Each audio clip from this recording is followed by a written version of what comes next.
Good morning, everyone, and welcome to a very special edition of Room for Discussion right here at NATO in the Huis. For those who are not familiar, Room for Discussion is the student-led interview platform at the University of Amsterdam, dedicated to hosting in-depth public conversation with leading figures from the worlds of politics, economics, academia, and beyond. Through open dialogue on stage, we aim to bring major global developments closer to the university community and the wider public. Towards the end of the session, we'll open up the floor to you, so if you have any pressing questions, write them down, and we would love to hear them later. This session will be recorded and later posted online.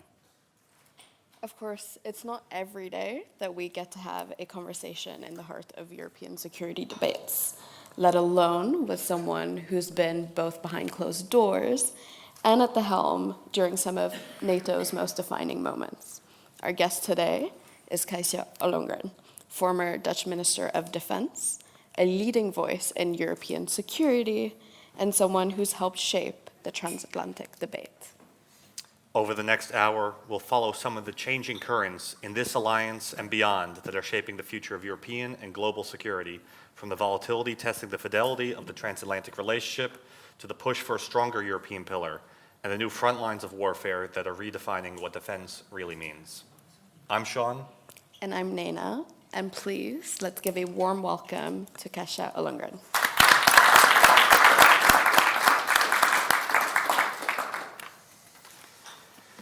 Kajsa, it's fantastic to welcome you back, not on our usual Room for Discussion stage in Amsterdam, but here at the Sociëteit de Witte, with our gracious hosts, Munich Security Conference in Clingendael.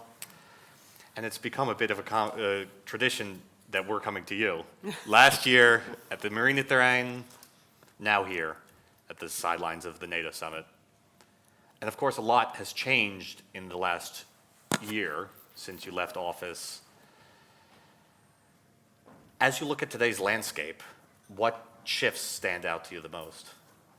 Wow, well, yes, it's a year ago I left office, more or less. And at the time, things were also heated and difficult with the war in Ukraine, with the situation in the Middle East and Israel and Gaza. So it was certainly not, it was not easy. And in NATO, we knew we had to step up our efforts, increase our budgets, improve our cooperation, invest in defense tech industry, in defense industry in general, scale up production, all that. And a year later, you could say that things have really only gotten worse. That is because the war in Ukraine is still raging. We know that Russia has ramped up its defense industry production. It produces immense numbers of ammunition. It has no problem in recruiting for their military. And Ukraine is under very, very much pressure right now. And at the same time, and this is what I worry about, there are so many other things going on in the world. And today, of course, we worry about the Middle East and Iran, that, countries perhaps focus less on the support for Ukraine. And this especially, of course, because of the new position under the Trump administration of the United States, which seems to want to leave Ukraine to Europe and to itself. And that's what I worry most about, because I'm really convinced that Russia will not be content with only Ukraine. So they will go on in Ukraine and they will try to take as much territory as they possibly can, but they will also continue their efforts in Georgia and in Moldova. And in the end, I believe they're actually, building up to not only threaten NATO, but at some point also actually attack NATO. And this is something that we should think about a lot these 2 days, when countries will agree, I believe, on the 5%. So we'll dive into some of these threats later on, but we thought it was really important, given this tumultuous world that we're living in right now. What do you see as the core purpose of the alliance today? Well, the core purpose is what it's always been, and that is, this is an alliance where we stand together, shoulder by shoulder, and where we have the Article 5. That means that an attack on one is an attack on all, and that means that all will stand up and defend. And I think the strength of NATO has also always been its ability to deter. And it is a strong alliance, and I do believe it's true when you say it's the world's strongest alliance today, but also ever in history. So that's what it's all about.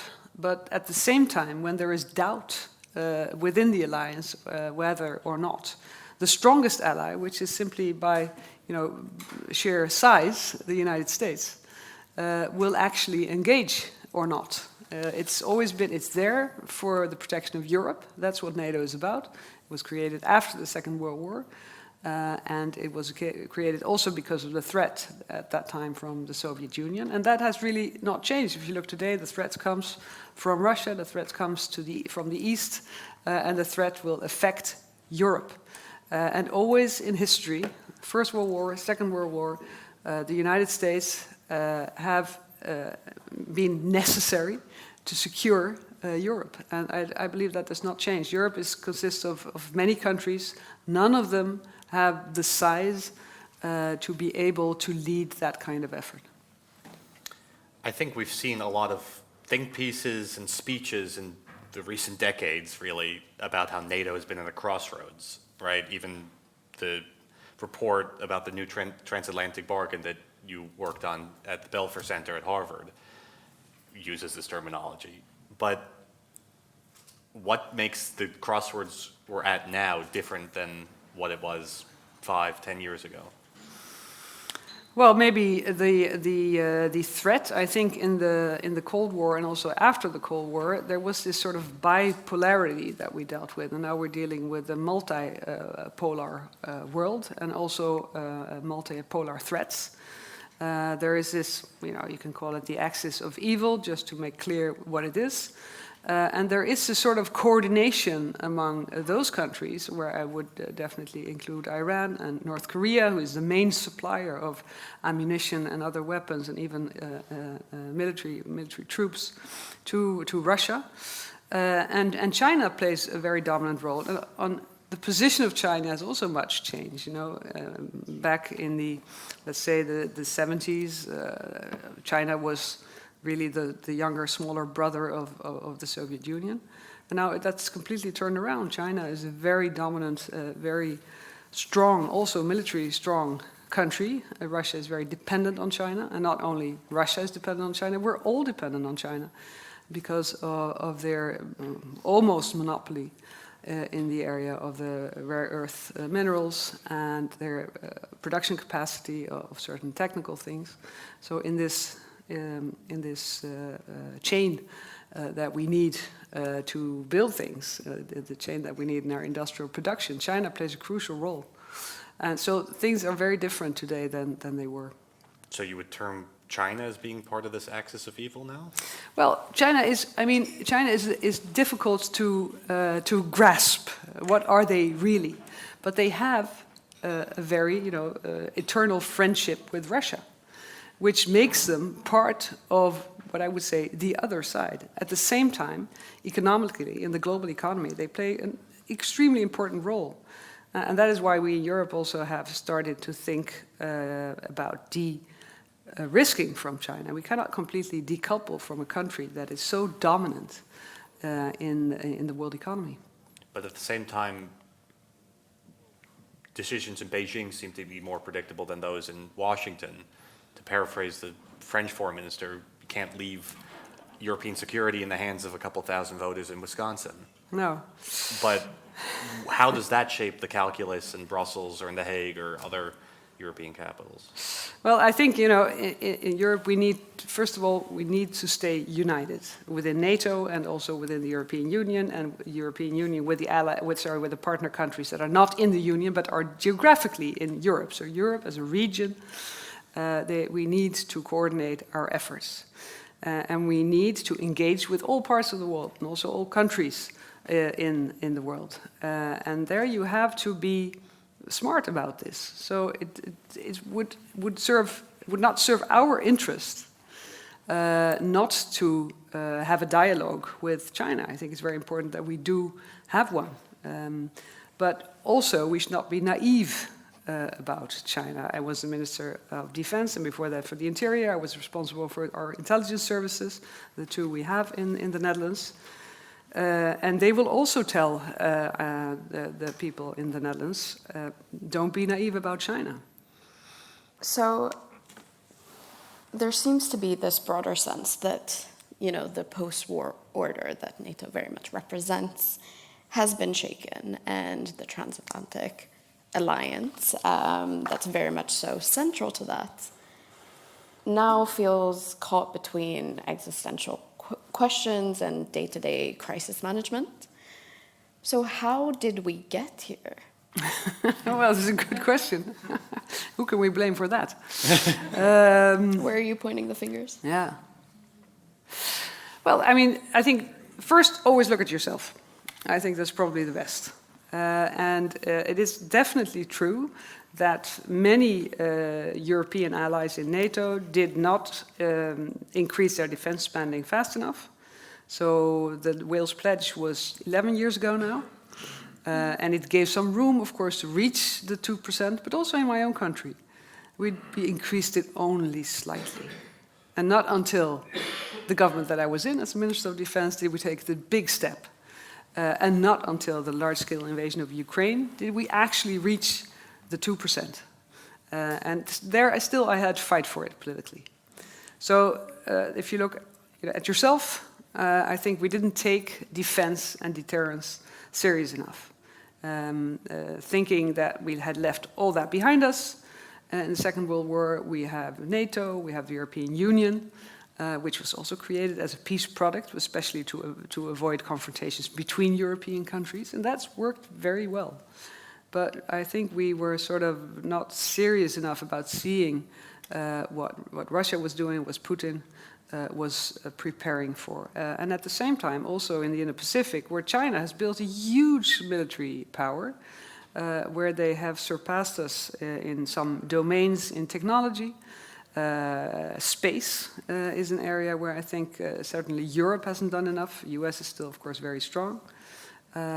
So in many ways, we have focused more on the issues of, welfare, things like the things we feel are important in Europe, and they are.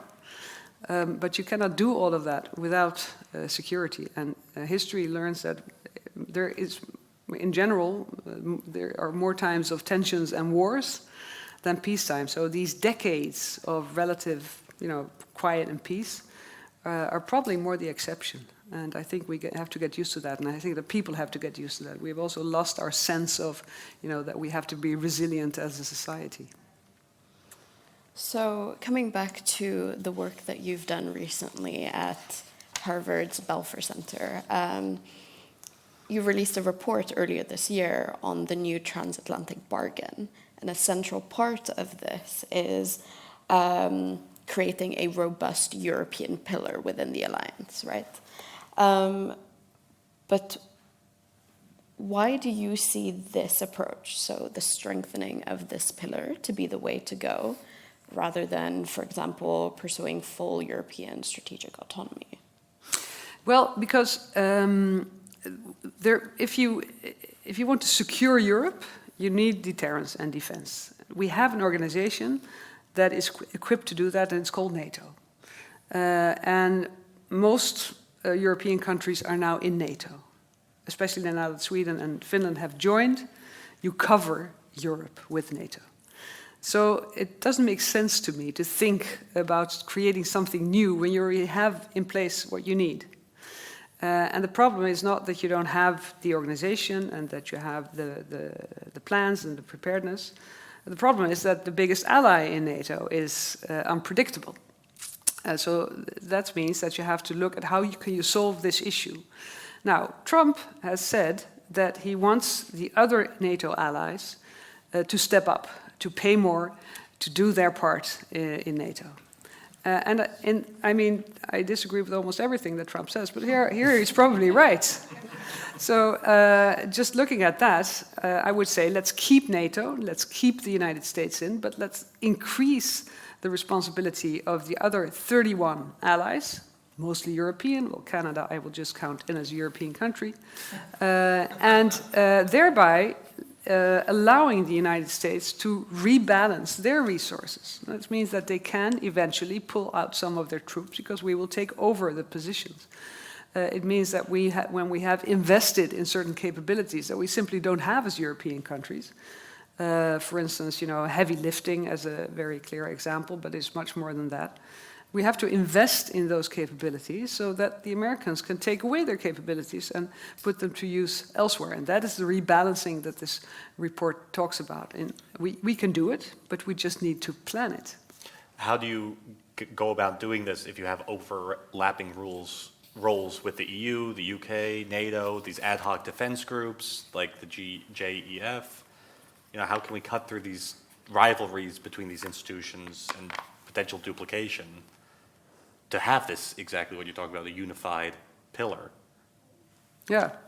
Well, I think that was the way it was. But in the current situation with the large-scale war in Ukraine and the world where it is, we don't have the luxury for those kind of petty fights between institutions. And I think it's very good because the European Union and NATO, they are really engaging as partners and trying to see where European Union can strengthen NATO. And I think also Ursula von der Leyen, the new commissioner, Kubilius, they have spoken out that this is the purpose they have. So how to use the European Union to strengthen European defense by using the European Union's possibilities and instruments, which they can be financial, to give financial incentives for cooperation, for joint procurement, for joint capability development. So not doing what NATO does, but doing what Europe is good at. Deregulation, make sure that the industry gets what it needs to ramp up. We have so many things that work very well in the European Union that makes us a global player in the economy. But for the defense industry, we're still completely fragmented into national industries. And so there the European Union can really help. And the other examples that you gave, so the JEF, the Joint Expeditionary Force, I think is a very strong group of countries that are in principle like-minded, geographically connected, the north of Europe from the Baltics to the UK and the Netherlands, and able to act sometimes quicker than NATO can. And I think that's very important. It doesn't take much of our resources, and it's an effective way to show engagement and presence, as we did at some point in the Baltic Sea. What is the core of that faster response? Is it that it's just fewer players? Because it's fewer players, so you can act more quickly. And also there, you have prepared for certain scenarios. The ministers meet regularly, the CHODs meet regularly, so you can focus on much fewer areas than NATO would. And I also very much believe in those coalitions of neighboring countries, for instance. I know that Sweden and Finland are doing many things together, like we are doing many things with Germany, like we've integrated our navies with Belgium, that we're doing the QRA, the protection of our sky with the Benelux together. It doesn't make any sense to do it on your own. So I think these are examples, and we would need much more of that in NATO. Speaking about the luxury of, or not having the luxury for petty fights, on Sunday, the Allies pledged to boost defense spending to 5% of GDP. But of course, what everyone's talking about is that divisions do remain. Spain, for example, distancing itself from the target. We're now also hearing that Belgium is not too happy as well. So beyond this appearance of unity on paper, how can Europe get everyone on the same page in practice? Well, in the end, the percentage is a way to free the budget to invest in capabilities and, of course, in people. And what really matters is not the amount or the percentage, but how you spend it to fill the capability targets. Now, Spain says we can fill our capability targets with only 2.1, I think. Well, most countries would disagree with that. They think it's not possible. But it is true that if you spend your money wisely, if you do, for instance, more joint procurement, you will get more value for your money. And I think that should also be an incentive. So I understand this, sort of agree to disagree. So Spain will agree to the 5% that is in the statement, but they only state that they will do it for less. Well, let's take up the challenge. If they can, fine. If they can't, they still have to spend more. And let's also not forget, it's not 5%, it's 3.5% for defense. And the rest is defense-related, but these are investments that we have to do anyway. We have to improve military mobility, so we have to invest in infrastructure, we have to invest in cyber defense, in border controls, in space, and things like that. So countries are going to use this 1.5 by declaring expenses that were already in their books to be defense-related, and it's true. So I think what we're really looking at is 3.5%, which is a huge step for many countries, also for the Netherlands.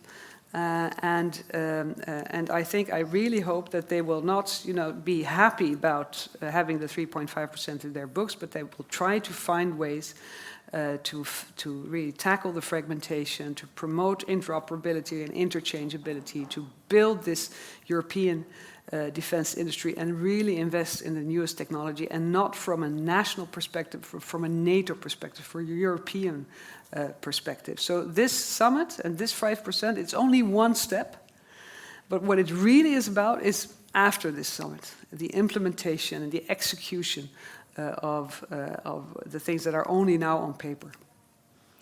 But of course, even in the Netherlands alone, this proposed increase is predicted to cost between 16 to 19 billion euros. Yeah. So where does this money come from? Well, that's a good question. You could ask the Dutch government, but they would say, well, we are a caretaker government, we will have elections, and we will leave that to the next government. But if you were in government right now... No, but some countries have actually planned for this. So the Swedes, for instance, just this week, they agreed on the 5% and on the funding of the 5%. And I think that is fantastic, and that's really the way it should be. And they also had the agreement of all parties in their parliament. So this, I think, is really an example of how you would like all countries to behave and to solve this issue, not pushing it forward to elections or new governments, but really... and probably it depends on your country, it depends on your budgetary situation. I understand it's more difficult for Spain or France or Belgium because their budgets are not balanced the way they are. In the Netherlands, I think we could afford to do a combination of some lending, some cuts in other budgets, and even if there was a political will, also some tax increases. So I don't think it's necessarily a problem for the Netherlands, it's a matter of political will. Where would these cuts come from? What are the trade-offs that governments are asking society to make? Yeah, well, I think also there you have to be very honest also with society. Where could we do these cuts? I mean, but we start off our electoral campaign by all parties saying, well, yes, okay, we're in favor of defense spending, but we cannot cut on any of our expenditures. Well, and if that is your opening in the negotiations, is going to be very difficult because it's very normal to do budget cuts. And you can always, you ask a group of people to propose cuts in all areas so that you have all the facts on the table, and then you have to make political choices. That's the way it's always worked in the past, and I think it would be a good idea to do it again. But here we've also seen that some of the sectors that have faced these cuts are probably some of the most instrumental when it comes to the long-term vision of our collective defense. How do we reconcile or even justify billions of dollars of cuts to higher education that will eventually also come back long-term when it comes to lower European or Dutch innovation, for example, Yeah. that all No, has its repercussions. well, I can say, but that's also a statement, perhaps I'm not a politician anymore, but I would not be in favor of cutting on higher education, because I think that's not smart to do, because you will pay for it later on if you don't do that. So you would have to look all over the board. You know, we in our societies, we have very expensive pension systems, we have very expensive welfare systems, we have healthcare that's also very expensive, and it's not balanced anymore. So you have to find smart ways to make all of that sustainable, to make it less expensive for the taxpayer, and also to be able to pay for defense. Because if you don't do that, if you don't have your defense and your security, then what is our society worth? I mean, at some point, if we actually would have to fight this war, because the Russians will continue to build up their defense, they will at some point attack NATO somewhere, then we are part of that defense, and then we actually have to invest much more than if we would now be wise and do the 3.5%. Well, these sorts of cuts to pensions, to healthcare, is not particularly popular. No, it's not. Right? And no. you've seen it firsthand when you were in government. How do we build this political will, this public support, in order to make these tough decisions? Yeah, I think first of all that you need to be very honest with your public about the world we're living in and the threats that we're facing. It's not, you know, something given by nature that we have peace in Europe. It's not. We shouldn't take it for granted. But if we want to keep it, then we have to prioritize it. And I understand, and I think there are some, you know, people are being questioned about what are their main concerns. And I read this morning in the paper that defense is number 5. Well, that's still the top 5. That's much more than a couple of years ago. So after housing, healthcare, education, and I think also migration, there comes defense. And that's really a good start, I would say. And also, you know, you need people. You need more people to engage. You need more people to be willing to wear the uniform. And that means that they will not be available for healthcare, education, and our industries. So that's also, you have to be very smart about how you use new technologies and all the other areas, because we have a shortage of people in our workforce. So there are really many things to be dealt with. And I think also, and that's something that we don't talk so much about at NATO, but it's also about the competitiveness. It's also about Europe getting stronger, more competitive, having more economic growth. And if the economy grows more, of course, we would also have to increase our defense spending because of the percentage, but it would also help because countries will have more funding available for the things they need to do. But budgets alone can't buy security. These fundamentals of these long-standing alliances, we can't take them for granted anymore. And beyond increases in spending among European allies, what should European leaders be thinking about their broader responsibilities for stability and security in their own region? In their own region, but also in Europe, but more broadly as well. But also in the world. Huh? Exactly. And I think you're absolutely right in saying that it's not only about the budget and defense spending. It's even not only about defense. That's why I just added the economy and competitiveness. But it's also about diplomacy. It's also about trading with other parts of the world. It's also about engaging with other parts of the world. And it's of course unfortunate that with all this focus on wars that are raging in the world, we seem to be forgetting about how to prevent conflicts in the first place. And that requires engagement, and that requires that you are present in those countries with your embassies and with your industries, with your companies and enterprises. And it's as important, I think, as building your defense. So you've described the war in Ukraine as a fight for European values, as much as it is a territorial dispute. With the war still dragging on, how do you see European leaders keeping this sense of purpose alive, both politically but also with the public? Well, I just came back from Ukraine. I was there last week. I spoke to many of the Ukrainian leadership, but also, you know, the people living in Kiev. I was in Kiev. And it's really tough for them now. This war has been dragging on for a very long time. They're under attack, literally. I happen to be there between two of these large-scale drone attacks of Kiev, and it's very difficult for them. And they keep stressing, we need to have more air defense, we need to have more budget for our own defense industries, and we can do all of that. And I see European leaders struggling with this because of the need to increase defense spending, because the need for all the other things that they want to do, and Ukraine doesn't seem to be top of mind anymore. And even this summit, President Zelensky will be here, he will address the Dutch parliament, they will come, but it's not going to be like the previous 3 NATO summits where Ukraine was really the most important topic. I think that European leaders need to talk more about this. They need to explain that the war in Ukraine is existential not only to Ukraine. So we have invested a lot in Ukraine to enable them to defend themselves.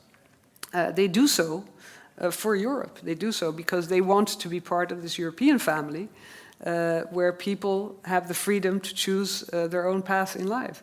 And that is what I mean when I talk about our values that we share with Ukraine.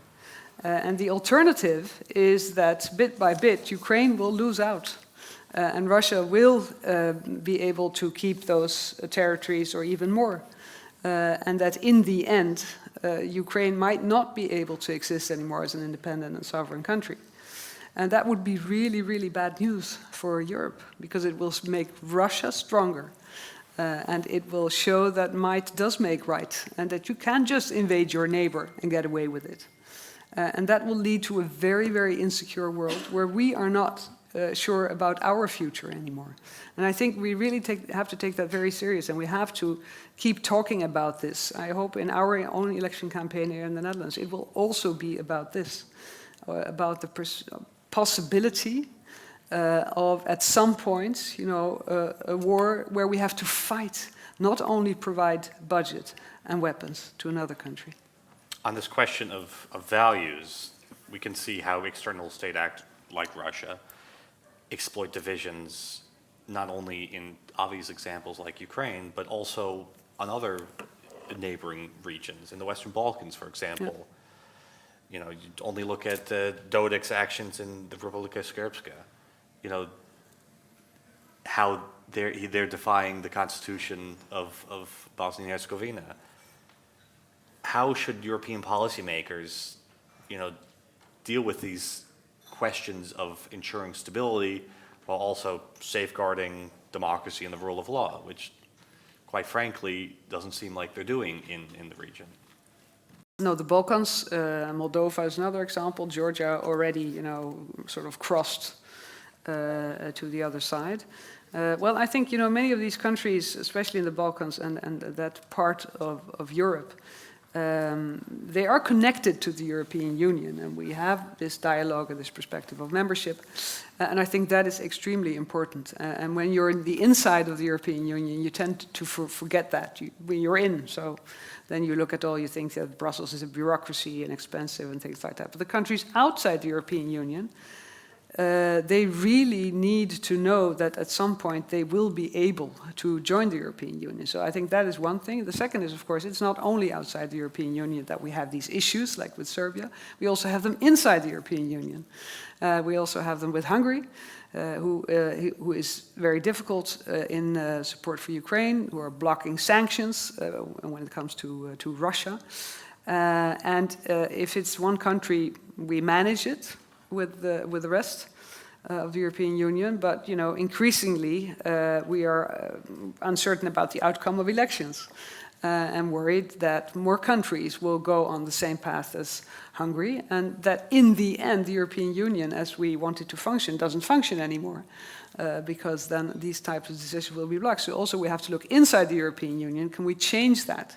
And can we take away vetoes from countries that block all the others in things that you really want to do? So I think these are two things that we have to look at. And I agree also that there is Russian interference. We have to understand the working of social media and how easy it is for others to influence people And that's also something we talked about, what has changed. Well, this is also something that has changed immensely. You don't actually have to go and bribe people with money, which is also done in Moldova, for instance, but you can also just simply engage in adapting the algorithms and influence the electorate. But to this point, you speak about taking away veto power within the European Union, but what about Europe, the European Union in and of itself, influencing, say, the situation in Bosnia? You have Croatia, a European member state, that has, in the last elections there, they lobbied to change the election laws on the day of the election. Yeah. Is that not just turning the values that we supposedly hold upside down? Yeah, it probably is, but I mean, it's not easy. You cannot regulate everything. This is always the debate. Also, we have what's the difference between free speech and interference. So it's always a balance. But I agree, and I think that's very dangerous. And it's obvious that Bosnia and Herzegovina is the sort of the weak link here, the weak partner in this. And easy to influence. And I think you can find some encouragement, for instance, in Moldova, but then there will be new elections again in that country, and then it could flip to the other side. So we have to be very, very vigilant and aware about this. But then in these cases where it might be difficult to regulate, let's say, or the line becomes blurry, what we keep coming back to is the fact that the core of NATO is this shared ideal and this shared sense of values, right? But if we no longer have this core, then what do we have? Well, I'm not sure we no longer have it, actually. I think we still, I mean, we're all here. I'm not sure when the Air Force One will land, but the spotters on Schiphol are counting on them coming. I think they landed. Oh, they have landed. Okay, great. So we're all here, and I think in different words, everybody is still saying we do share these values that NATO is based on. And I hope that the outcome of the summit, if the outcome is, a very short statement saying 5%, President Trump claiming a victory because of the 5%, then we can go on to the next phase, and I think that's what we need to do. So I wouldn't say that we have stopped sharing these values, but I would say it's become increasingly difficult to define exactly these values. One of these values is an adherence to multilateralism. And under the first Trump administration, you saw the U.S. withdraw from the JCPOA, for example. And we see the serious consequences of that just the last couple days, right? With U.S. strikes on Iranian nuclear facilities, Iran striking U.S. bases in Qatar, the missiles being lobbed between Israel and Iran. With this order under strain, and we can't rely on the U.S. to act within this multilateral framework to the same degree. What steps should Europe be taking to step up? Well, in the Middle East, it's always been, let's say, complicated. And it is complicated again. An understatement. Yeah, that's an understatement. I think it's very difficult. But I agree, so multilateralism is also under threat, especially because the United States is also withdrawing from multilateralism. And that President Trump seems to feel more at ease in a world where the great powers are, sort of in charge. It's also difficult for me to see the coherence in the policy of the United States, and I think I think that Netanyahu must be very pleased by things that are happening, and it distracts the world also from Gaza. I think it's very difficult, also for the Americans to understand their president. He wanted to be a president who did not draw America into wars all over the world, which is exactly what he seems to be doing now with the strikes on Iran, with a very uncertain outcome. So it's difficult to see coherence. It's difficult to understand the reasoning behind this, and I really worry about not only multilateralism, but the rule of law, international rule of law in general. This eventually will lead to a world where, like I said, might makes right. The great powers decide about the fate of all other countries, and that's very difficult. And I think there Europe has to step up. And I think we're not able and not very influential in the situation in Iran now.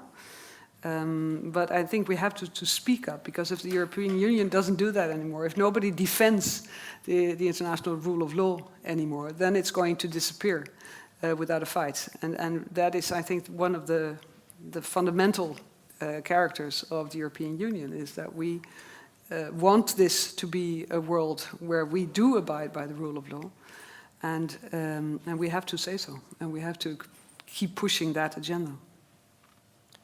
So we're also seeing that globally, the way that wars are being fought has also undergone tremendous shifts.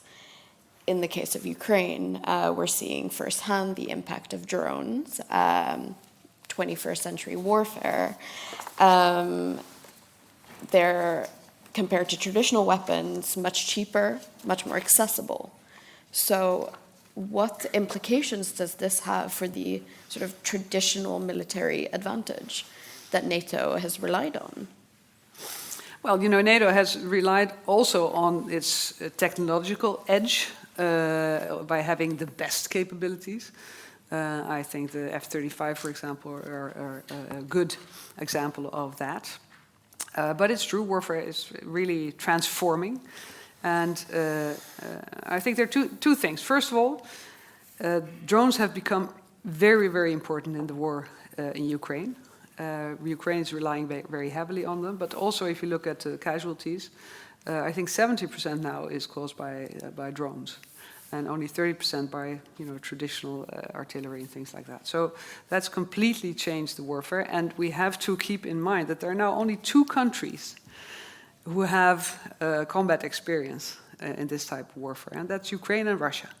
Nobody else. North Korea for a little bit. Well, that's not reassuring. So that's one thing. And the second is, of course, the technology itself. It means that tanks are completely useless unless they are integrated in new technology. So the combination of tanks with drones, various types, can still be very useful. And the same goes for every other capability that we have. You have to use the new technology, including autonomous systems, in the way that they're being used now on the battlefield in Ukraine. And I've seen some examples only last week also. Not only drones that fly, it's also ground, vehicles that can transport wounded people or transport spare parts or anything. Of course, the sea drones, we've seen spectacular results by the Ukrainians in the Black Sea. So this is completely changing warfare, and that's why I'm glad to see that many European and Americans understand this and are setting up in Ukraine to learn. To contribute with their knowledge, but also to learn from real-time experience on the battlefield, because we need to train with this. We need our military also to understand this type of warfare. And it's undergone a huge change in a short period of time. I remember in the beginning, so only 2022, 2023, when we trained the Ukrainian military in the UK, and we had the trenches, and we had a couple of drones for training purposes, but nothing like what we've seen later on, where you are, if you are a military in the trench and you see the drone, you're dead. So you have to take all kinds of precautions that we knew nothing about earlier on. So it has changed, and I think the challenge is to also adapt our industries, and it will be interesting to see if the big primes will keep that type of monopoly, whether they will cooperate with the new tech companies, drone building companies, whether they will take over them and integrate them in their systems and in their proposals. It's going to be very interesting times. And of course, another newer development as well is the threat of cyber attacks. Yeah. And they really pose this very unique challenge, right, in the fact that you can topple critical infrastructure and not a single shot is fired. And also attribution there, blame attribution, seems to be murky at best. Yeah. So in this vein, what does credible deterrence actually look like in the digital sphere? Well, I would say two things. First of all, yes, it is a big threat, the cyber attacks.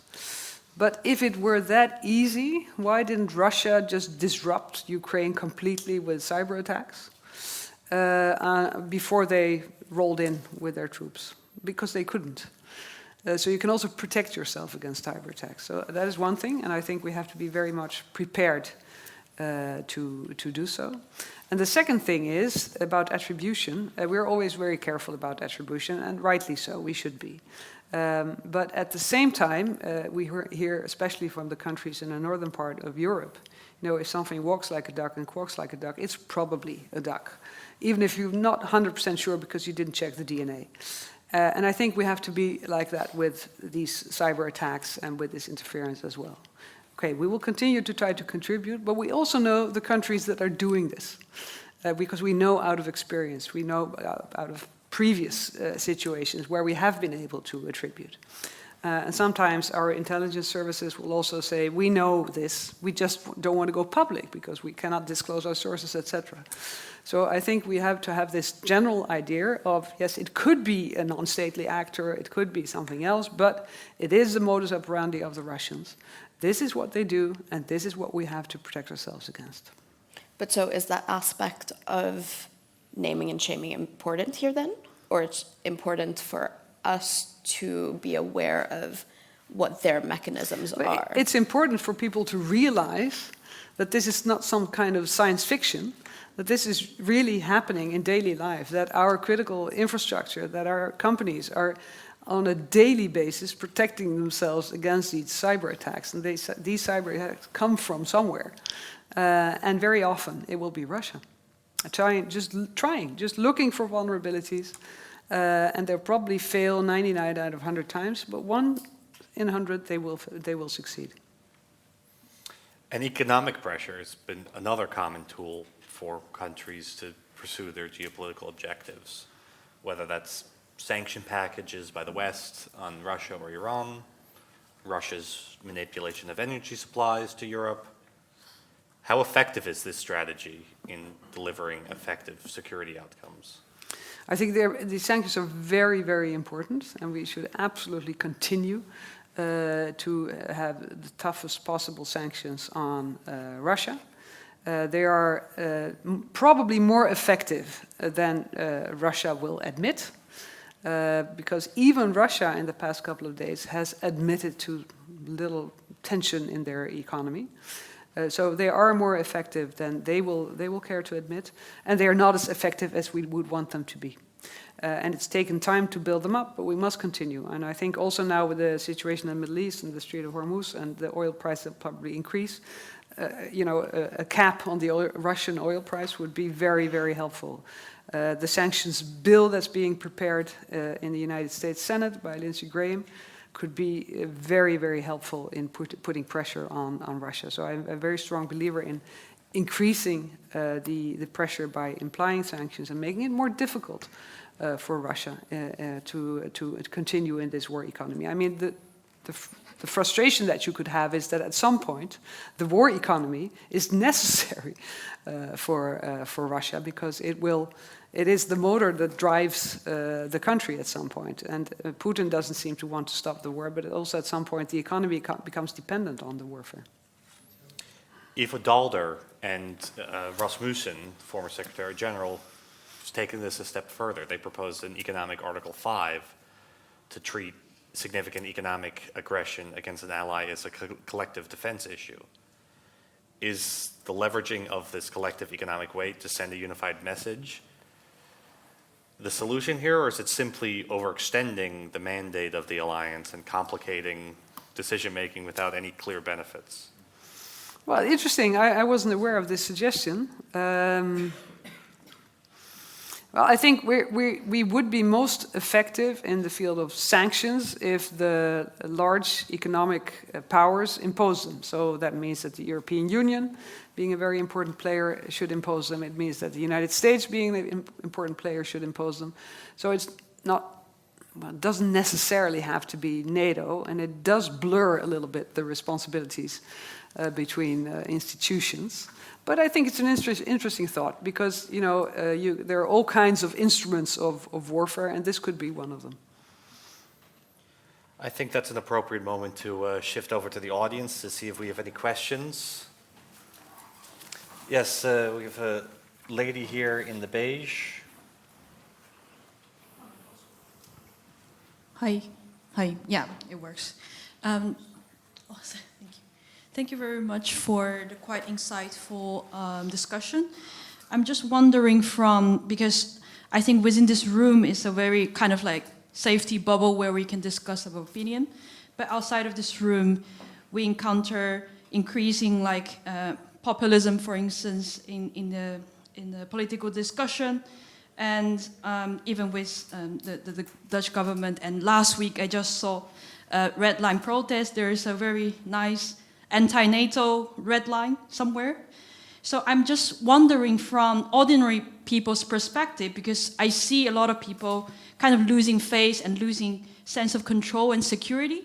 I'm just wondering how we can approach this from ordinary people's perspective to kind of have some sense of control, have some sense of contribution to the protection of a sense of security and safety. Well, the red line protest in the Netherlands, for those who are not from the Netherlands, we have had 2 very large-scale demonstrations in the last couple of weeks. Were about Gaza. They were about the war in Gaza, and they were about the suffering of the civilians in Gaza. And that was the red line. And there were really a lot of people. I think they were the largest demonstrations in the Netherlands in decades. I think that's very telling, and it shows us that people care and that they're involved and engaged. And I think that's really very hopeful.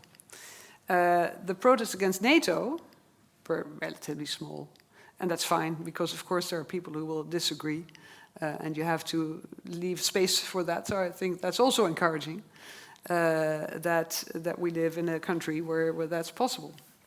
And so my conclusion would be people do care about the world around them, and they do care about human suffering, and they do care about countries that are being under attack, and innocent people suffering and dying.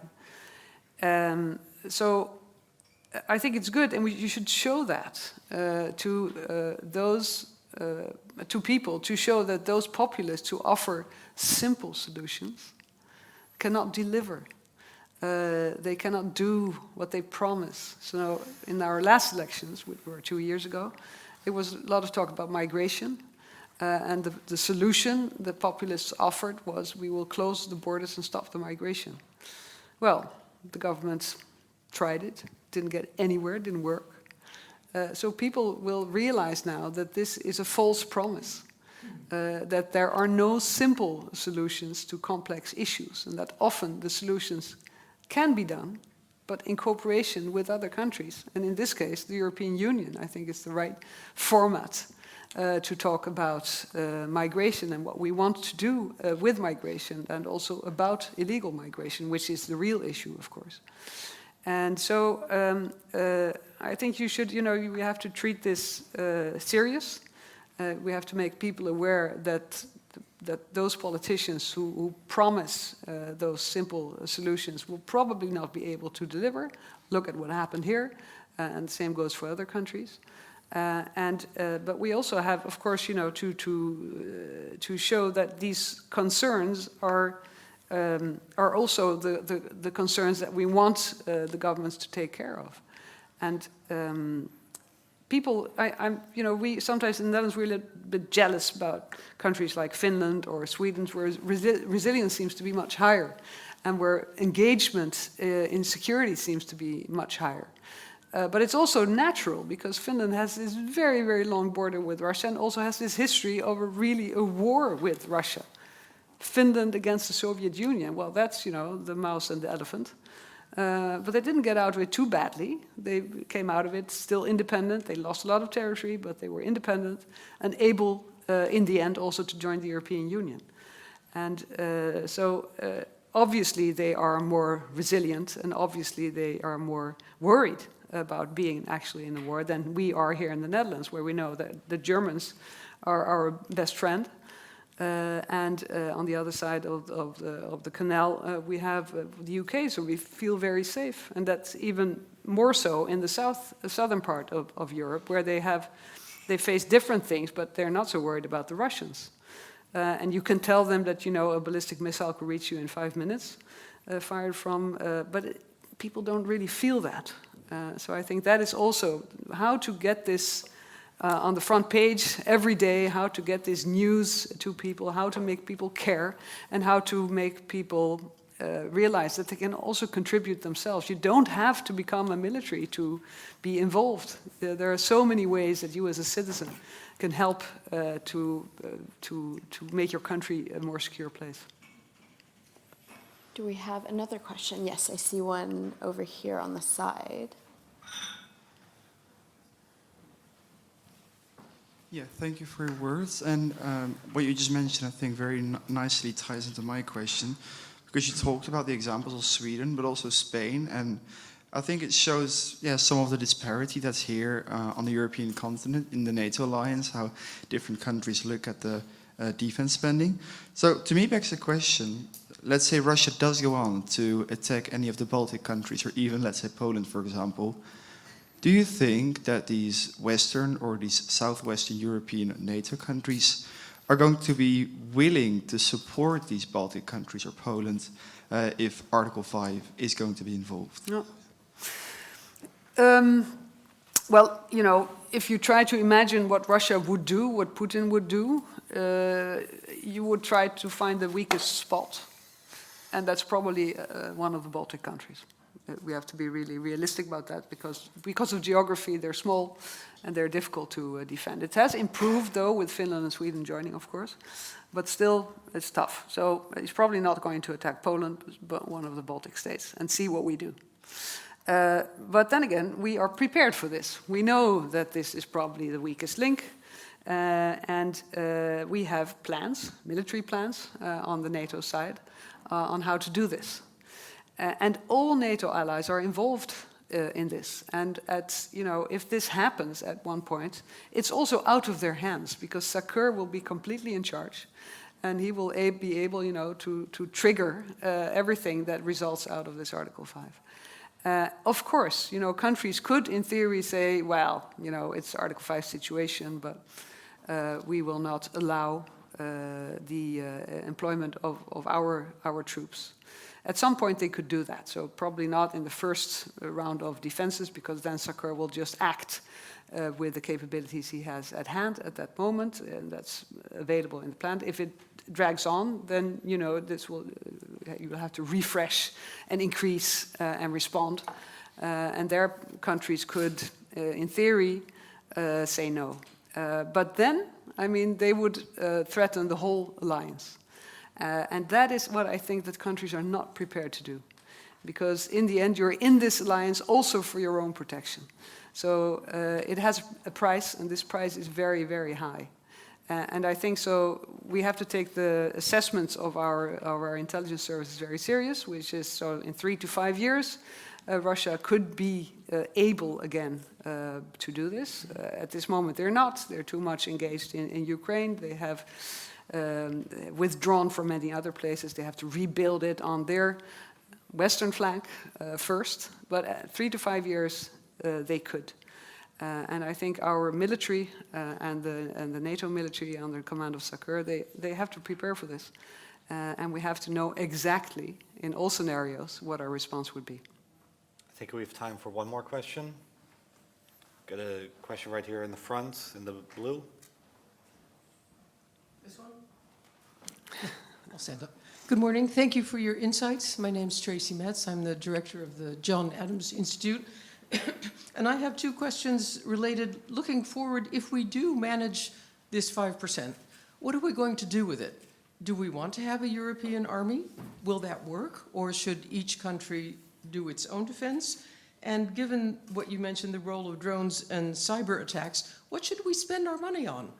On tanks, on IT specialists? What are we going to use that money for? Well, thank you very much. Of course, that is exactly, I think, the right question also for after this summit. So once we got this out of the way and the 5% in the final declaration, then the countries will have to start implementing this. And as I said, so it's not really 5%, it's 3.5. And in the 1.5, you could put anything you like. And I think countries will put cyber defense in it. They will put infrastructure in it, you know, military mobility, enabling whatever comes ashore in the Netherlands to be transported through Germany and Poland to the eastern flank. So these things, I think, will be covered by very sensible investments. So in the 3.5, which is really the hard defense side, we know more or less what we have to do because we have the NATO capability targets. But I agree very much with you. Two things are vital. So if we continue to do what we did, we will get what we got. So that's not smart to do. We have to do more jointly. We really have to get our act together and to start thinking about why have we never been able to tackle this fragmentation within NATO? We've known it for decades, that we're completely fragmented. And that is because we all have our national interests and that our parliaments are, you know, they're not so much worried about defense, they're worried about our national defense industry. And we really have to stop that. So if we want to become stronger, we have to get more value for our money, which means that we have to invest in joint capabilities. And there are all these examples of how the United States has much less types of vessels, types of tanks, types of armored vehicles, which makes them stronger. And that's what we have to do. And I think this war in Ukraine has helped.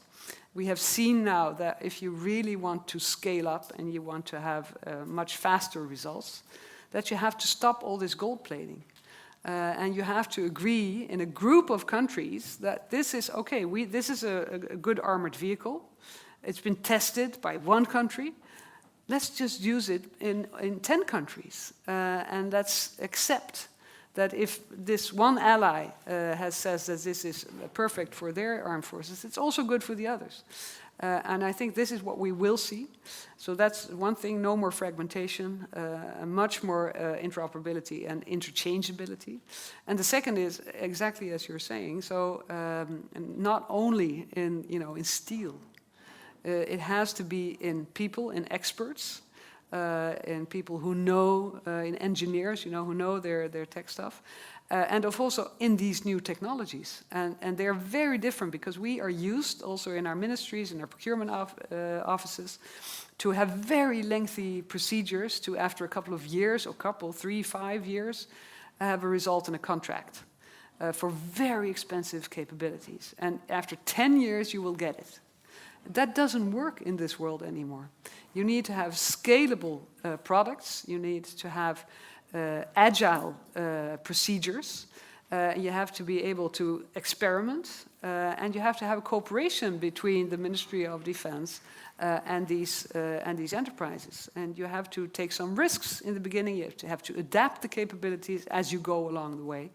You have to see what works in real time, and then to adapt again and to upgrade it, and to be, so this is a completely different mindset that you need also in the ministries and also from your contractors, and that's I would say almost a cultural change. And as we all know, these are the most difficult to achieve, but it's absolutely necessary. We don't have much time.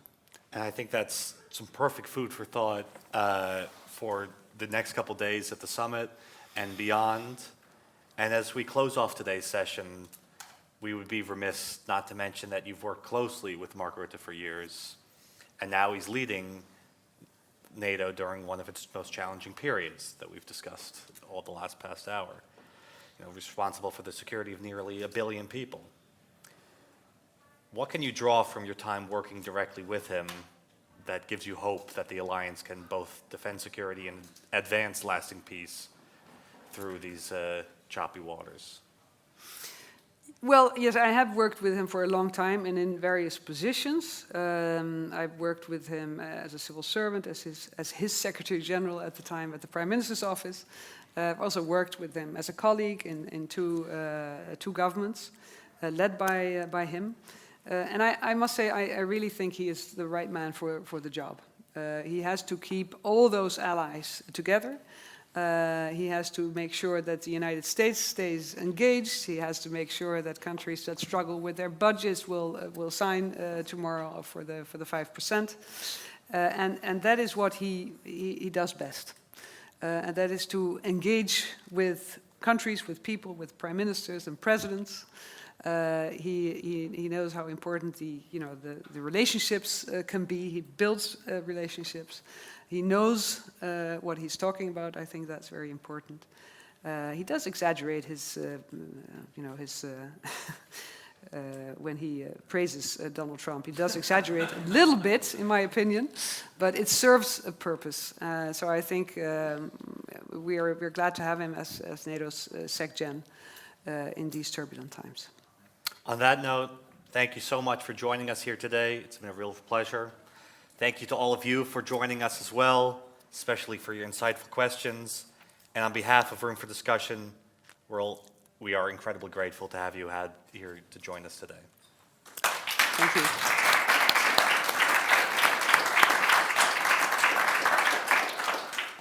And just